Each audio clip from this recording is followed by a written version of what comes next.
Oo. Secretary, I'm curious also if you have contracted a third party to do the audit, the forensic audit. Kasi parang feeling ko, kung kayo rin po, ang DPWH rin po, ang titingin po sa mga project, baka may kontsabahan rin yan. Sabihin, oo, hindi, okay, pasado yan. O hindi, ghost project yan. O hindi, yan, substandard ang ginamit. Have you gone to that extent wherein you are going to get a third party auditing firm to do this investigation for you so that at least, you come clean, Secretary, for your own good also. Well, I think this is one of the I think being considered po even I think in Congress and in the Senate. I think this is being recommended. Yes.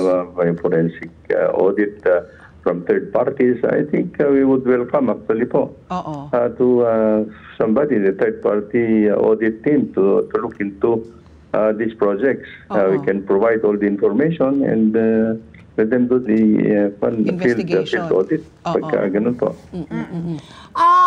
About blacklisting po itong mga contractors po natin. I think nabanggit kanina ng PICAB na ang St. Timothy pala na blacklist na yan. So yung blacklisting could be for 1 year, it could be for 2 years. Yes, pero bakit po gano'n, Secretary? I am thinking, sabi kanina parang di ba pag inulit mo, pag umulit ka, parang recidivist ka, parang 2 years yung blacklist sa'yo. Yun po ang sabi sa amin kanina ng PICAB.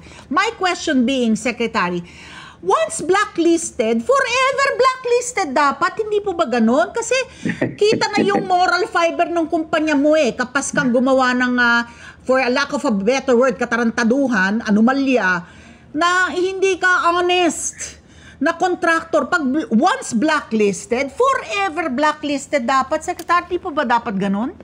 Well, we have to categorize kasi yung blacklisting is actually in the performance actually for a certain project. But if you are involved in an anomaly, actually this is another sanction actually. May criminal liability ka na doon siguro at things like this. Yung blacklisting kasi is an illegal process that's already being used actually. Pero yung other types of malfeasance na kailangan to warrant actually criminal liability or whatever other sanctions, iba po yan. That's a separate process.